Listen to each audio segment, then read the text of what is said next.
Assalamualaikum warahmatullahi wabarakatuh. Kita berjumpa kembali dalam latihan fisika. Pada episode pertama, kita akan membahas soal-soal pada usaha dan energi. Semoga kita selalu diberikan nikmat kesehatan dan juga keluarga kita, sehingga kita dapat beraktivitas kembali seperti biasanya. Semoga paparan video ini dapat membantu dan mempermudah belajar, sehingga dapat menyelesaikan persoalan yang terjadi pada usaha dan energi. Kita lihat pada soal yang pertama. Air terjun setinggi 20 meter digunakan untuk pembangkit listrik tenaga air atau PLTA.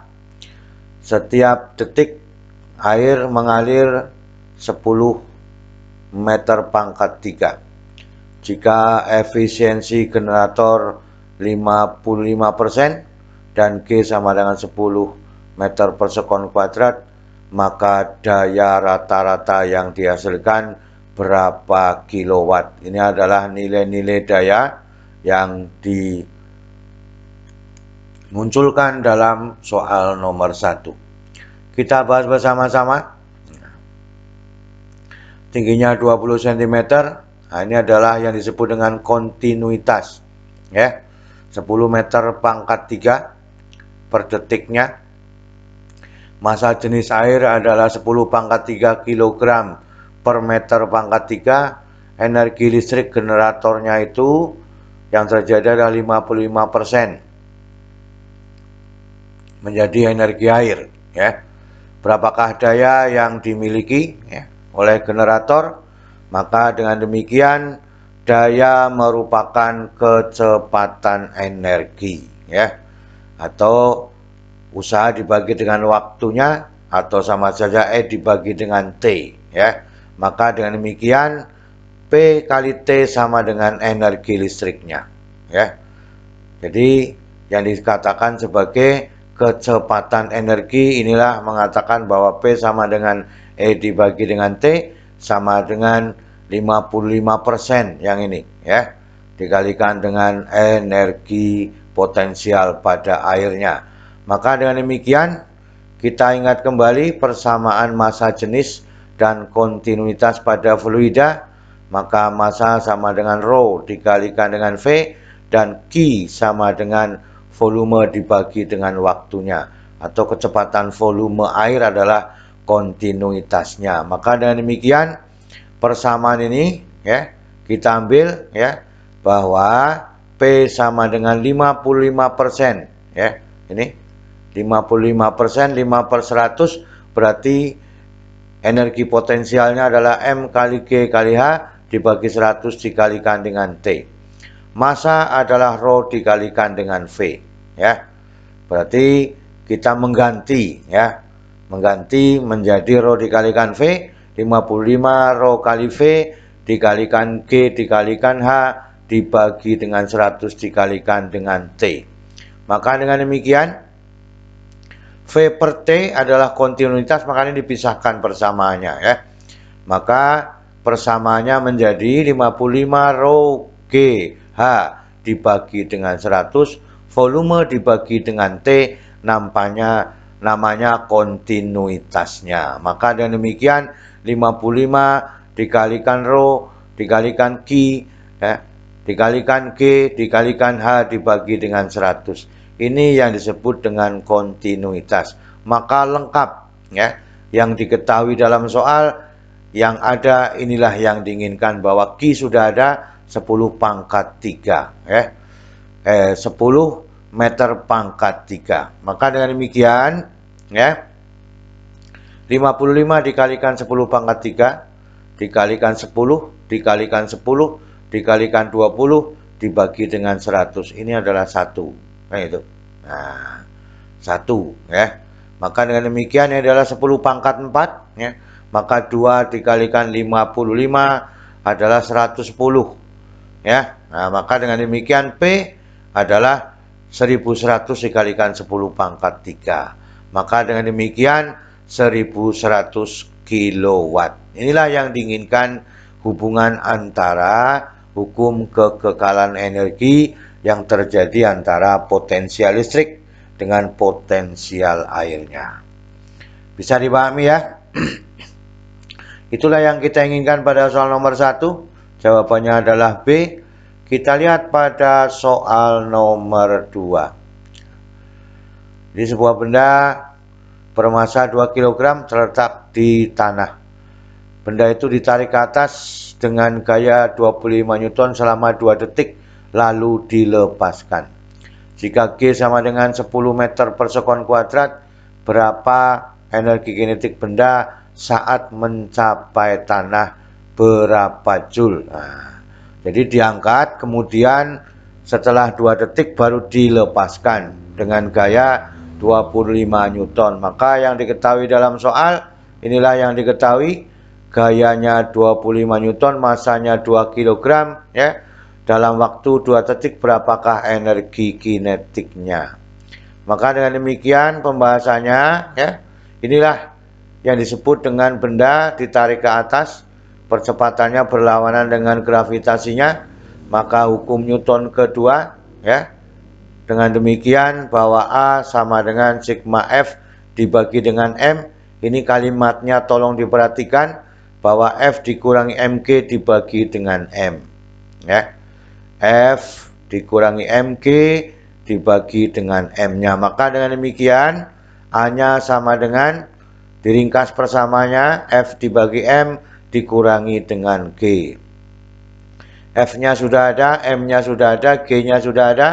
Maka 25 dibagi 2 dikurangi 10. Kan itu. Ini adalah 12,5 dikurangi 10, 2,5 meter per sekon kuadrat. Saya kira tidak perlu pakai alat hitung, kita sudah bisa menghitung secara langsung. Jadi percepatan sampai 2 detik adalah 2,5 meter per sekon.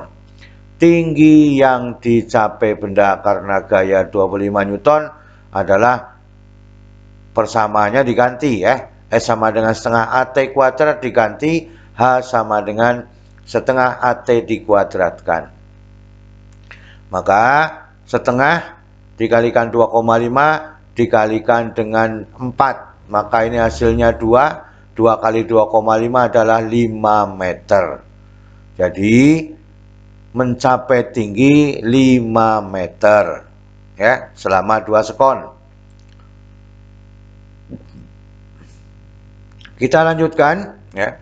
Kecepatan benda dari proses ini adalah V sama dengan V0 ditambah A dikalikan dengan T. Nah itu.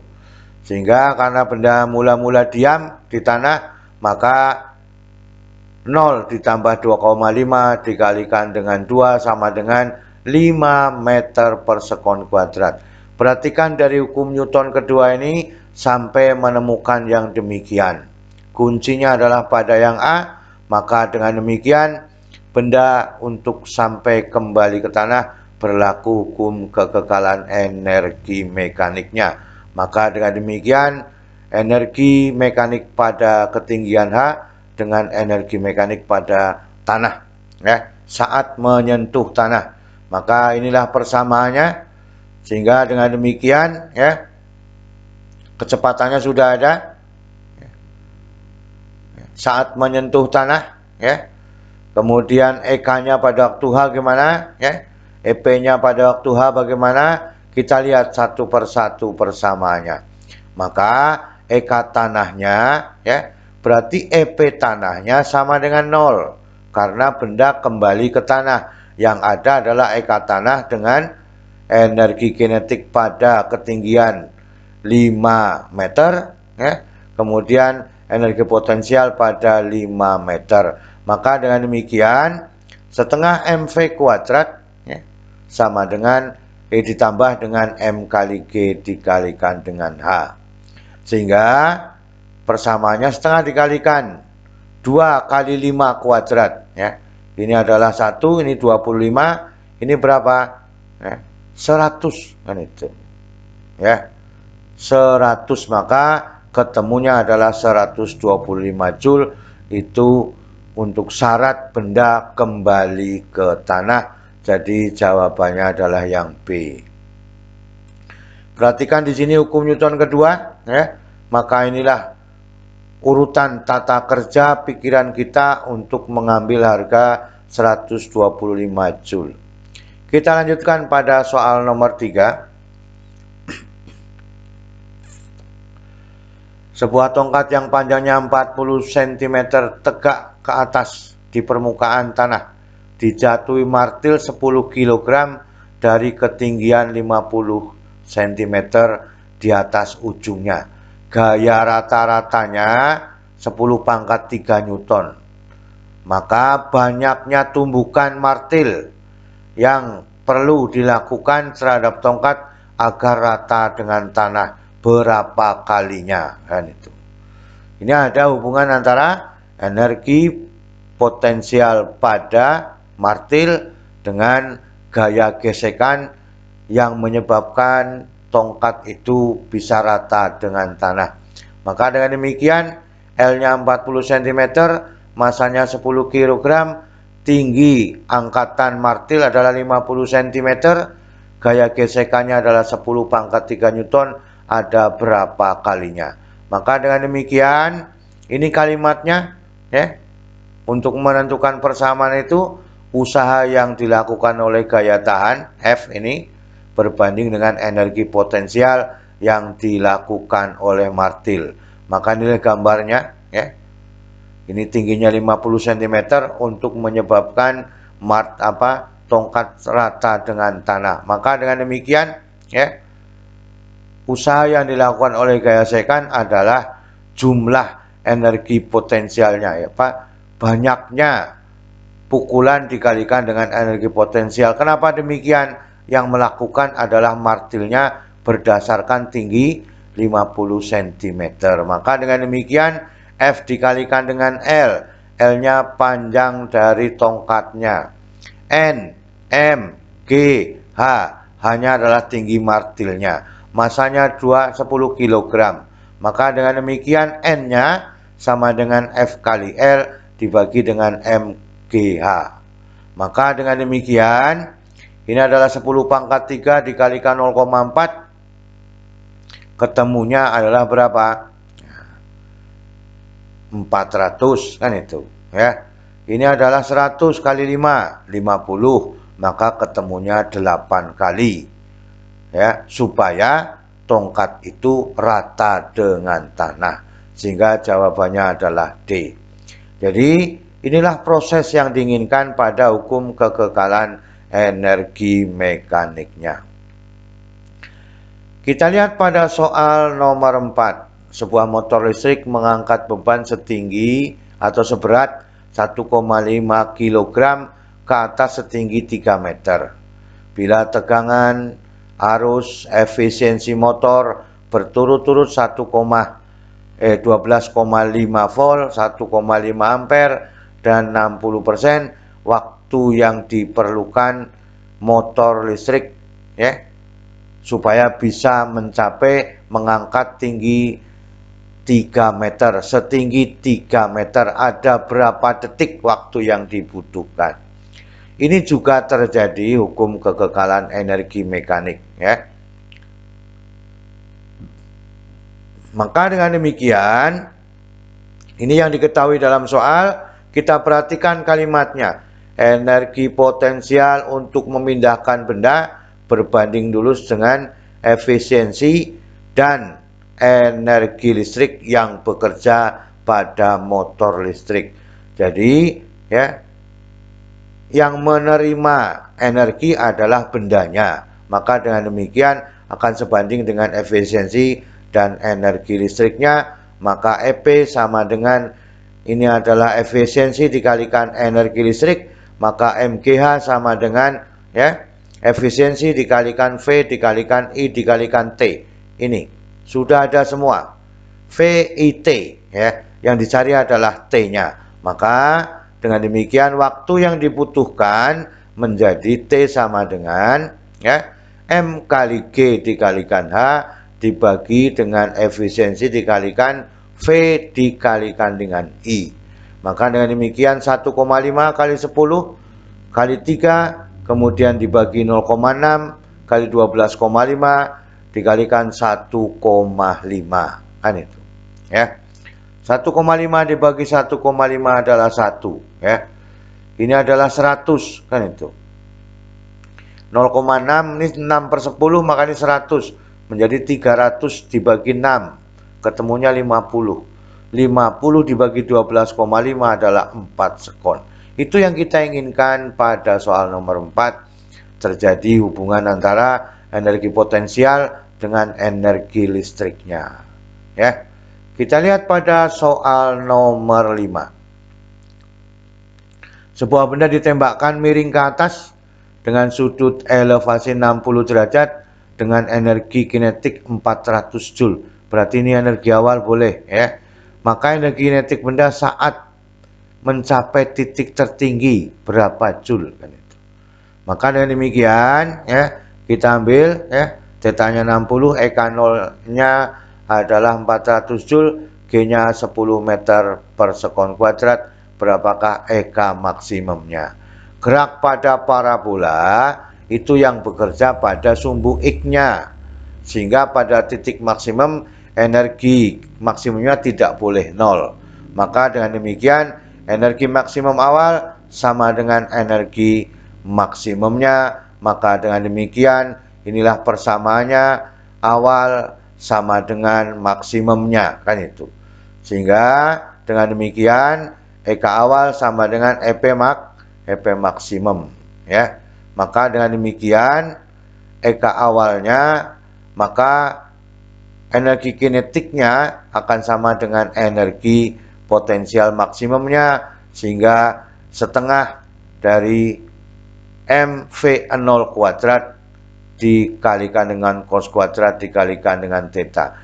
Ini sudah ada ya. Jadi EP maksimum itu mesti berbanding lurus dengan kuadrat maksimumnya. Ini yang kita sebut dengan EK0. Maka persamaannya adalah EK0 dikalikan cos kuadrat dikalikan theta. Maka dengan demikian 400 dikalikan dengan cos kuadrat 60 derajat. Maka dengan demikian ketemunya adalah 100 Joule. Cos 60 adalah setengah. Setengah dikuadratkan seperempat, maka ketemunya adalah 100 Joule. Itulah yang diinginkan ya. Pada soal nomor 5 jawabannya adalah C ya. Ketemunya adalah 100 Joule. Kita lihat pada soal nomor 6 ya. Sebuah mobil bermassa M memiliki mesin berdaya P. Jika pengaruh gaya gesekan kecil, waktu minimum yang diperlukan mobil agar mencapai kecepatan V dari diam sampai ya kecepatan V. Dari keadaan diam sampai kecepatan V, karena ini menggunakan persamaan, maka menyelesaikannya juga harus menggunakan persamaan ya. Daya merupakan kecepatan usaha atau energi, maka P sama dengan W dibagi dengan T atau E sama dibagi dengan T. Maka kalau dikalikan bahwa P kali T, energi yang digunakan adalah energi kinetik karena di sini ada kecepatannya. Berarti P kali T sama dengan EK. Maka dengan demikian ya, P dikalikan dengan T itu sama dengan setengah MV dikuadratkan. Berapakah waktu yang dibutuhkan minimal untuk berubah dari diam ke V? Ini yang kita inginkan ya. Yang ditanyakan adalah T-nya, maka T-nya sama dengan MV kuadrat dibagi 2P ya. Maka berbanding terbalik dengan 2 kali dayanya untuk merubah dari 0 sampai V-nya. Ini yang kita inginkan. Jadi persamaan yang sesuai adalah D. Itu yang kita inginkan ya. Kita lihat pada soal nomor 7. Nah, ini merupakan bentuk grafik F terhadap X. Usaha yang dilakukan, gaya, dari 0 sampai 3 di sini ya. Kalau dari 0 sampai 3, maka luas ini adalah luas trapesium. Ini adalah sisi sejajarnya. Berarti X adalah sebagai sisi sejajar, tingginya adalah gaya yang bekerja pada benda. Maka usaha yang dilakukan oleh gaya adalah luas trapesium pada interval 0 sampai 3. Maka persamaannya menjadi setengah dikalikan dari X 0 sampai 3, kemudian ditambah dari X1 sampai 3, tingginya adalah gayanya. Maka dengan demikian, setengah dikalikan 3 ditambah dengan 2. Ini adalah 3, 3 kurangi 1 adalah 2, maka dikalikan 5. Ini adalah 5, ini adalah 5, maka 5 dikalikan 5 adalah 25, dibagi 2 adalah 12,5 Joule. Jadi inilah cara kita membaca grafik ya, hubungan antara gaya sumbu Y, X adalah pada jarak yang ditempuh benda. Jadi jawaban yang diinginkan adalah B. Kalau nanti umpamanya dihitung sampai ke 4, maka sama saja gayanya tetap 5, tetapi ini adalah 4 dikurangi 1 adalah 3, kan itu. Ya. 3 kemudian ditambah dengan 4, 7 35 dibagi setengah. Nah, itu seterusnya demikian ya. Itulah keseluruhan pada soal nomor 7, 1 sampai 7. Semoga kita dapat memahami keseluruhan soal ini sehingga kita dapat mencari cara efektif ya dan mudah menyelesaikan soal-soal pada usaha dan energi. Selalu semangat belajar. Terima kasih. Wassalamualaikum warahmatullahi wabarakatuh.